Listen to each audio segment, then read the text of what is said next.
Morning po.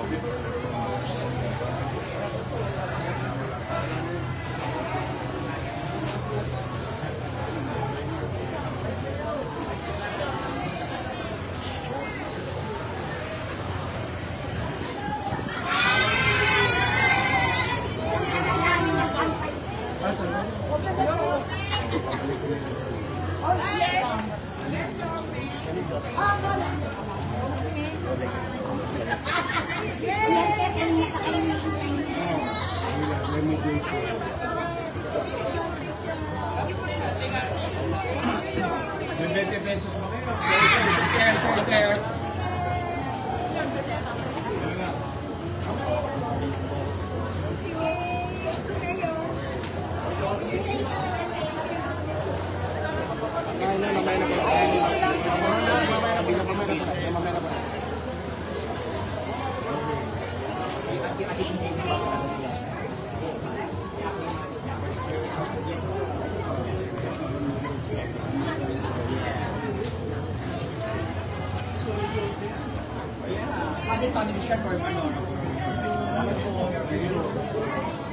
Okay, napuna ako. Kayo naman.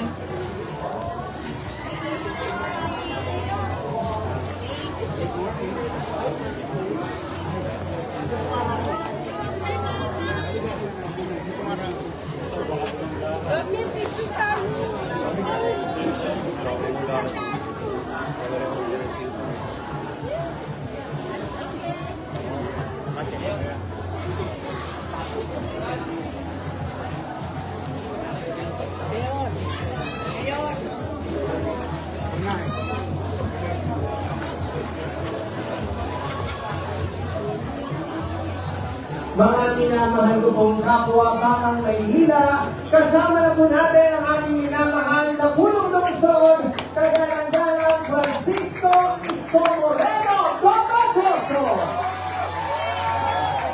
Higit po ang ating pangalawang punong lungsod na napakinggan po natin, Vice Mayor Chief Atienza.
Muli mga kapwa ko, mga Maynila, palapakan po natin, Vice Mayor Chief Atienza at Governor Isko Moreno Cococoso.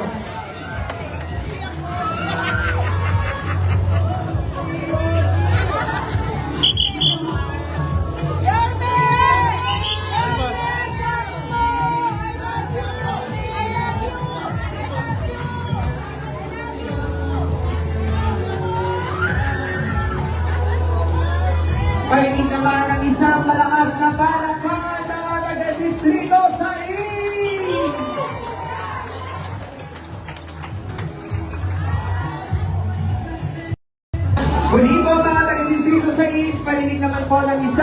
malakas na palakpakan na may kasamang hiyawan!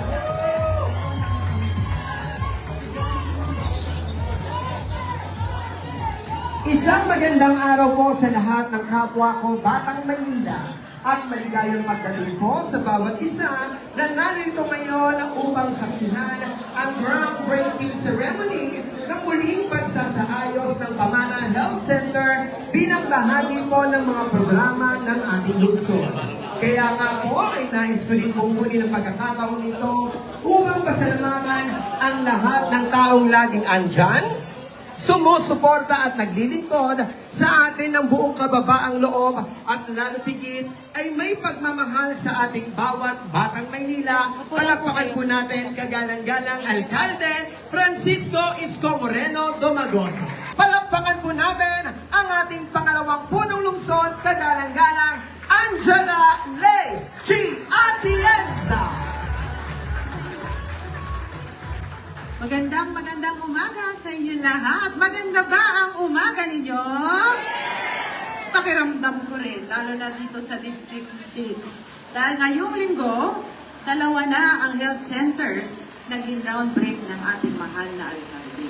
Kaya palakpakan naman natin siya. Pero bago po ang lahat, gusto ko munang bumati sa ating magaling na direktor ng Manila Health Department, si Dr. Grace Padilla. Alam niyo, sa totoo lang, sa lahat ng utos ni Yorme na ayusin ng mga ospital at health centers, siya po ang hindi natutulog dito kasama ni Yorme Isko Moreno Domagoso. At ako rin po ay bumabati kay Sir Julius Manalad, ang ating napakasipag na city engineer, si Engineer Andres. Nakasama ko yan, bata pa lang ako. Ang ating mga konsahal, pero hindi tumatanda. Charas! Sa ating mga konsehal na nandito sa ating harapan, palakpakan po natin sila dahil sila po ang tumutulong talaga sa likuran ng ating alkalde. Kasama po natin bilang presiding officer. Ang ating magagaling at makikisig at magaganda na mga chairman at poging chairman na nandito sa ating harapan. Ang mga kasama natin mula sa health board, sa lahat ng mga medical frontliners na narito ngayon, alam kong kilig na kilig dahil gaganda na ang health center nyo dito sa inyong lugar. Alam nyo, sa totoo lang, nung kami nangangampanya ni Yorme, ang laging tumatatak sa aking tenga at sa aking puso ay ang pangako niya na tulungan ang bawat distrito dito sa Maynila na magkaroon ng ebisyenteng health centers. Pero, isang health center na tumatak sa aking puso, lagi niyang sinasabi na pag-upo niya, papagandahin at papaganahin ang Pamana Health Center. At kahit paano, na-realize ko, lahat talaga ng mga gusto gawin ng ating alkalde, parang pamana yan para sa susunod na henerasyon. Alam niyo, bilang Vice Mayor at Presiding Officer, ang tunay na trabaho po talaga ay siguraduhin na ang kanyang plano para sa Maynila maisulong ng legislative side dito sa ating gobyerno. Kaya kasama ng ating mga konsihal, pag siya'y may inuutos, same day, pinupukpok po namin para bilis-kilos rin ang mga konsihal. But alam niyo, sa totoo lang nandito ako para ipakilala ang isang tao na alam kong kilala niyo na. Pero, isang perspektibo ang gusto kong pakita sa inyo dahil sabi nga nila, lagi akong nasa likuran ng ating alkalde. At nakilala ko siya. Nakita ko ang kanyang mga dasal araw-araw na mabigyan niya ng tunay na suportang pangmedikal ang mga Manilenyo. Dahil sabi niya, nung bata siya, hirap na hirap sila. At ayaw na niyang merong bata, magulang at pamilya na kailangan maghikahos para lamang ipaglaban ang kalusugan nila. Kaya ibibigay ko na po ang mikropono sa regalo sa atin ng Panginoon dito sa Maynila, ang ating nag-iisa, si Yorme Isko Moreno Domagoso.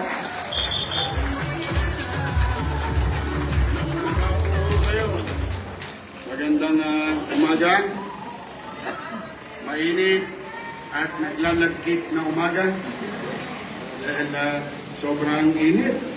Diyos ko, sabi nga sa Bisaya, mapasok. Tama ba? Maraming salamat Vice Mayor si Jason at sa ating mga barangay chairman na nandito sa Santa Mesa at iba pang bahagi ng District 6. Nadadalas ako. Nakadadalawa na kayo sa akin, 1 linggo pa lang ha. Kasi yung biyata, sinarado rin yun.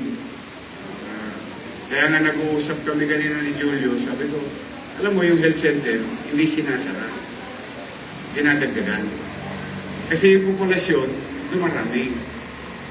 Ano nga siya, sabi niya, sir, pagpapasesyal mo na ako, minsan nakakatikim kami ng reklamo sa Esperanza na hindi dahil sa hindi eficiente yung ating mga doktor and medical frontliners, kundi sa dami ng ulusok ng pasyente. Kahit naman sino magkwenta, kahit nga manood tayo ng sinihan, di ba? Gusto na natin panoorin yung sine, pag puno na. And that's why, ang inyong lingkod at 10 ng aking mga kasamahang lingkod bayan, na inyong hinalan. Andiyan dyan, si Voltaire. Tayo nga kayo, yan. Ano ba, pogi-pogi?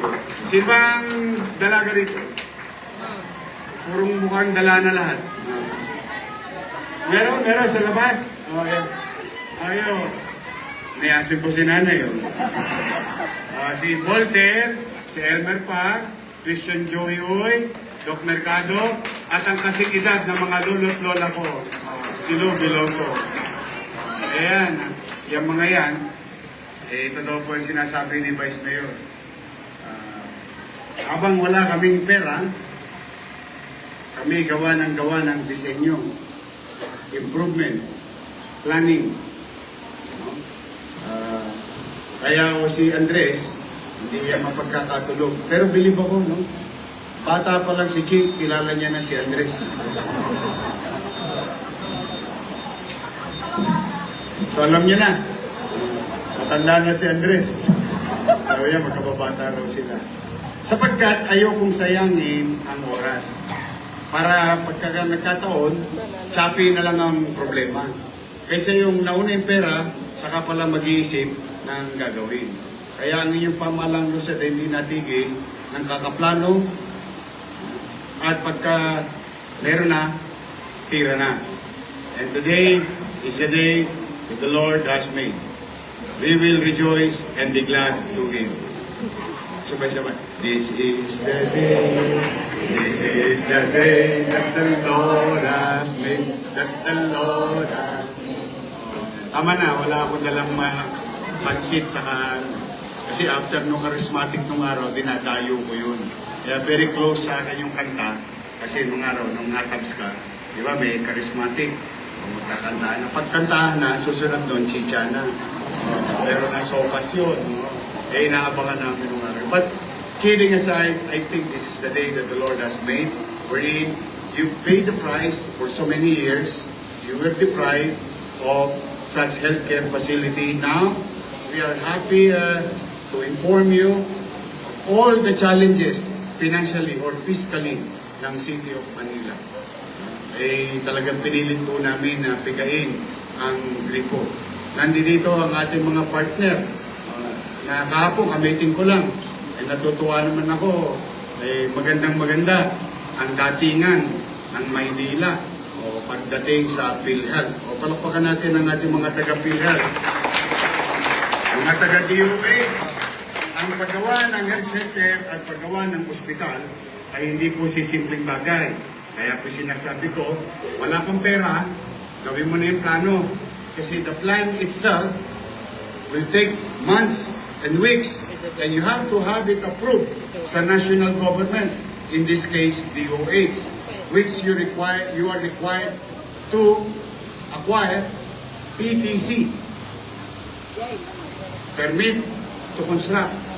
Ibig sabihin, kung anumang ang disenyo na gagawin dito sa inyong health center ay nababagay sa alituntunin ng pagkakatatag o pagtatatag ng isang health center.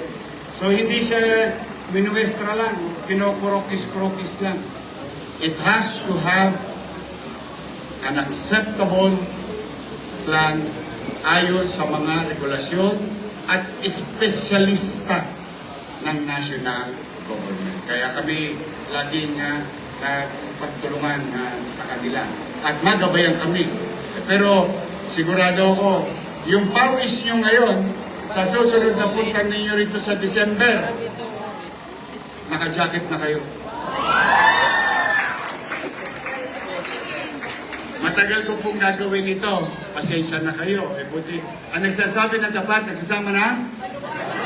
Eh kasi pag nakita nyo yung pasilidad, eh para na kayong ospital dito. I mean, the way I look at it, yung mga ikakarga rito, yung mga bungal, nasa kamay. Kaya, huwag na kayo mag-alala. Anong gusto nyo? Marami ako sa North Cemetery, sa South Cemetery.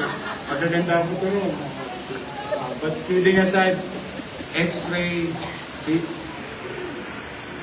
mga pang-senior, pang-bata, pang-test boot, and everything. You know, the basic, lahat ng basic na pwedeng i-deliver sa inyo, sa isang health center, ay makakamit nyo dito. On top of that, huwag kayong mag-alala, hindi nyo kailangan mag-online. Kasi naalala ko tuloy online kasi may matanda ron. Kaya, buti na lang, nabalik ka. Wala na yung online. Sabi niya kanina, kagaling ako matanda. Dream mo, dati, nag-online ako ng Lunes. Kinabukasan, nawala pa yung data ko. Kami, sa part namin, sa instituto, ang head natin ng buong district, sa part namin, kami mga nasa frontline, ang kailangan namin gawin is kunin ang data. Hindi kayo para pahirapan. At ang obligasyon namin is sumigay sa PhilHealth yung data namin. Hindi sa inyo manggaling ang obligasyon. Kami ang may obligasyon. Kaya, pumanatag kayo. Metformin. Basartan. Calcium lang. Ay, pipilitin ko. Katulad ng mga iba na natin ginagawa. Marami na po tayong nireclaim. Pinawi. Marami naman tayong pinuhay. At marami pa tayong idadagdag na health center sa lungsod ng Manila. Yung nauna na natin na nag-i-exist, we will continue to develop one by one, each and every one of it. We will remodel it. We will modernize it. We will equip it for a better healthcare. Piyay-piyay, dahan-dahan, one at a time. But we will not stop. Just imagine, ilang buwan pa lang ako, nakakailang disgrasya na kami ng health center. Hindi pa kami titigil. Hindi yung kami titigil talaga. Kasi kahit na ang tsape natin, kakakarampot, kahit na yung pera natin, kakaunti, I will make sure that we will continue to invest into MBN. Minimum basic needs. Housing, education, healthcare, and jobs. Doon lang tayo iikot itong pamahalaan nito under our leadership. Yung iba, mga palamuti na lang, na petchin na lang yun. Pampasarap sa Ricardo. Malinis, maliwalas, panatag na pamumuhay sa lungsod ng Maynila. But the basic ingredients para itaas ang antas ng pamumuhay ng tao, siyang aming pupuhunanan. In fact, sino sa inyo maraming minahal? Taas ang kamay. Wala kayong minahal? Kaya palang walang may sakit sa puso sa inyo. Oh, yung mga tao maraming minahal, malamang nagbara-bara na ang mga ugat nyo sa puso. Ha? Ay, huwag kayong mag-alala. Oh, kahapon, nag-resume na ulit. We, Manilans, tayo lang, na lokal na pamahalaan, na may cat lab sa buong Pilipinas. Ano yung cat lab? Para ba sa pusa? Hindi po. Sabihin mo nung ano? Catheterization? O, yun na yun. O. Pero para sa madaling salita, ano po yun? Doon po, nung una ninyo akong pinagkatiwalaan, nung pinagawa natin yung ospital ng Maynila, nagtatag tayo ng isang area. Kung saan, sa lahat ng mga nababasa kong sulat, napapansin ko, maraming tinatamaan sa puso, sa cancer. Sabi ko, I think it's high time, lagyan nyo yan ng para sa puso. Tapos makipag-coordinate kayo sa heart center, makipag-coordinate kayo sa UP, PGH, Tako. Ito yung madalit salita. By multiple tens of millions, ang halaga ng makina, ng laboratory. Nung nawala po ko, hindi ginamit. Yan ang totoo. We call a spade a spade. Naka-imbak doon. Bakit? Dahil malaki ang gastos ng pamahalang lungsod sa posibleng isang pasyente. Totoo. Yung gagastusin ng taxpayers' money para sa kanyang mamamayan, napakalaki. Ang tinanong ko naman, ba't ninyo pinangihinayangan yung gastos sa isang tao na mabuhay lang? Hindi ko mag-gets eh. Sa totoo lang. So hindi ko siya tumakbo. Nung nakabalik ako, salamat sa inyo. Landslide na naman ako sa Dampa. I love you.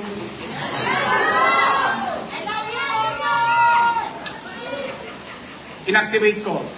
And good thing, Director Padilla and our interventionist, cardiologist. Malapit na po ako mag-doktor, mag-exam na po ako. Sa tulong nila, nakapag-angiogram tayo ng maraming beses na. Magkano angiogram? 50, 80,000. Pag minalas-malas ka, napunta ka sa St. Luke's o sa Lourdes, dito na lang. Huwag ka na lumayo. Magtanong kayo ng angiogram dyan. Ito masama. May nakitang bara. Parado. Hindi naman pwede si malabanan doon. I-angioplasty ka. You know how much is angioplasty? Sa heart center, minimum 1 million. Minimum. Kasi usually tatlo yung binibiling goma. O hindi yung goma, bakal yun, parang goma. Binog stent. Stent. Mahal yun. Paano kung tatay mo? Paano kung nanay mo? Okay naman mga may edad dito. Paano ko yung anak ninyo? Nana. Hallelujah. Nana. Why? Because there is no access to it. But we, as local government unit, and I want you to be proud of it because it's your money. Galing yan sa inyo. Sininok ko lang. Ginastos ko lang sa mga bagay na tingin ko, pag peligro de ora, at least may matatakbuhan yung utaw. Biri nyo, nakapag-conduct na tayo ng angioplasty. Nakadalawa na tayo. Buhay. Successful. Kasi it's a life-threatening, but imagine it's a public hospital. Ngayon, nag-resume tayo. Nung yung dalawang pasyenteng taga Maynila, may bill. May bill na. Pinakitaan na ng bill ng ospital ng Maynila. A, B, C, D, E. Lahat ng ginamit, pati stent. Bill, total, 975,000. Bawat isa. Tanong, sino may 975,000 dito? Patay. Tapos na ang buto-buto. Magkano binayaran ng pasyente?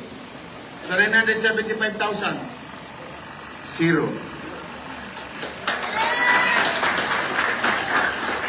Hindi mo kailangan ng GLGL. Hindi mo ka na mag-gala-gala. Nakasingil ba kami sa PhilHealth? Hindi. Okay lang. Why? Talagang gano'n, may particular rules. Pero, the point is, gumastos ba tayo ng pera ng tao? Opo. Mahalong stent eh. Ang tanong ko ngayon sa inyo, sulit bang gastusan ko ang isang tao na humigit kumulang 1 milyon, mabuhay lang siya? That's why we are here today. We are going to build something that you deserve better. Better things from your government. Hindi yung mema. May matayo lang, may magawa lang, bagay na dapat magamit at mapakinabangan. Ano ngayon kung manuluma? Ano ngayon kung masisira? Basta nasira, ginamit ng tao, sulit na. Tama mali? Kaysa naman naka-display lang, masabi lang meron. O kahapon, maintenance. Maintenance, inaprobahan namin. Alam to ng ating mga bisita sa DOH saka sa PhilHealth. Kahapon, approval. Appropriating 13 million pesos just to maintain MRI machine. Yung MRI natin na binili, may maintenance yun. Eh tanong, sulit ba yung 13 million na pera ng tao pa yan? Eh sulit. Eh bakit? Eh hindi ko naman malalaman paano gagamutin isang tao pag hindi na MRI. Pag hindi na CT scan. Tama mali? Mura ba ang MRI? Exactly. Kakain mo na lang. Kaya, ito maraming hindi nakakaintinding tao nito. Pero sa atin, marami na unawaan to. Ang isang ina, ang isang ama, may sakit. At siya may panggastos na natitira.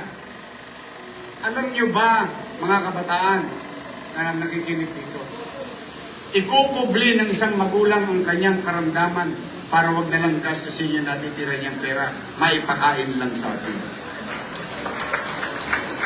Yan hindi alam ng mga kabataan.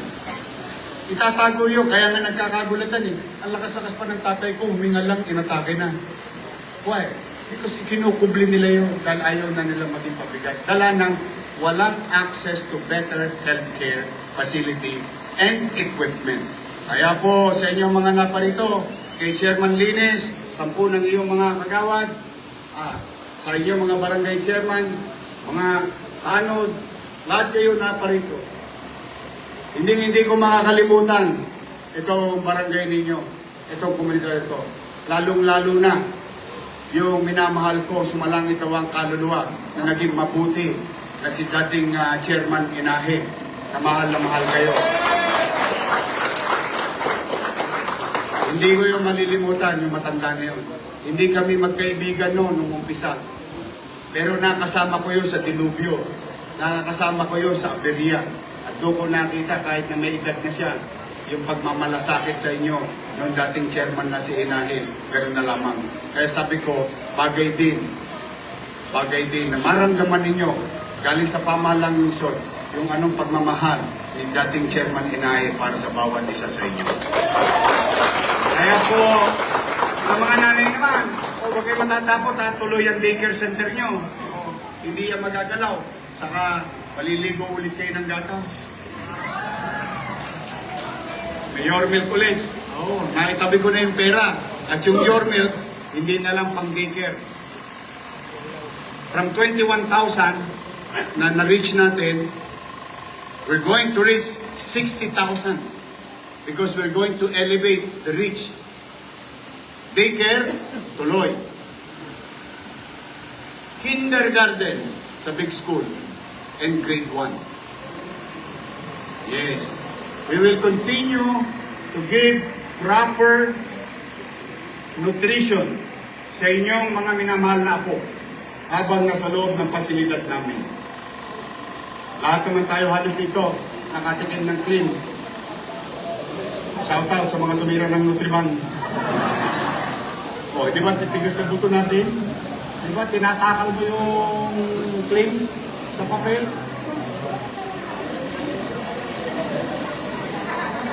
Nasaan mo ka? Nayaan ko yung... Pero kita mo, ang titibay natin. Ganun din ang gusto kong mangyari sa mga apo ninyo at mga anak ninyo.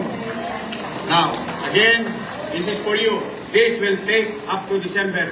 But what I believe, when we commit, we will deliver. Sa Pasko, dito tayo mag-Christmas party. Bukas na ang Kamana Health Center. At saka, meron lang akong personal na gustong pasalamatan. Sino may doktora dito dati na matanda? Franco. Doktora Franco. Gusto ko lang paalam sa inyo. Ha? Kasi nakamiting ko yun dati. Sabi niya, Yorme, sana pag nakabalik ka, pwede ba ibalik ko yung Kamana Health Center? Sabi niya sa akin, I have to give it to ako. Gano'n naman ako lagi. I always give credit where it's due. Ay gusto ko lang i-shout out sa inyo. Doktora Franca. Ah, kaya mga nanay ko, mga tatay ko, mag-ingat kayo. Mainit. Inom kayo maraming tubig. O, maglulubi-lubi na tayo ulit. Tapos Enero, Pebrero, Marso. O, di ba? Kamakbo na. Abril, Mayo, Hunyo. Abangan nyo lang. Steady lang sa Gedli, kaya sa Maynila, pahabaan ng buhay. Kasi kayo gusto ko talaga yung mga lolo't lola natin sa tinagal-tagal ng panahon nilang namumuhay sa Maynila. Ngayon lang nilang maramdaman na may gobyerno sila ang prioridad at pinagmamalasan.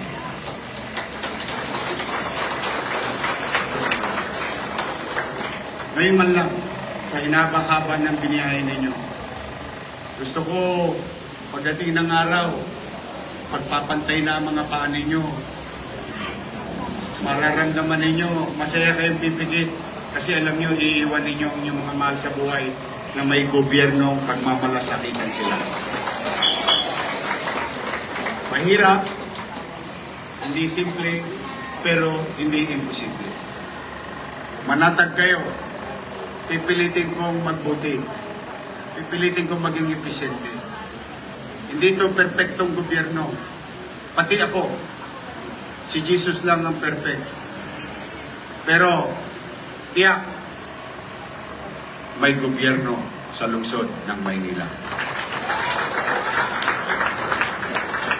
Kaya mga nanay, mga tatay, mag-ingat kayo.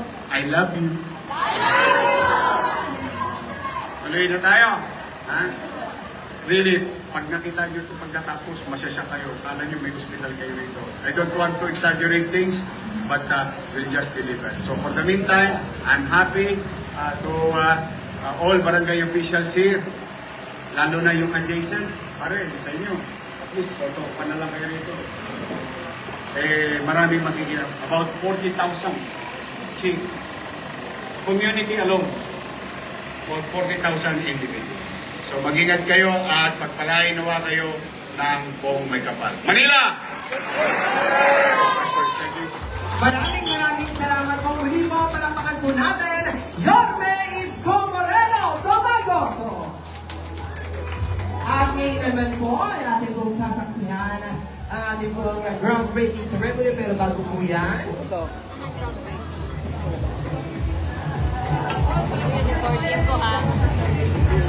yan ang paglagda sa plano para po tuloy-tuloy na ang ating renovation ng Pamana Health Center.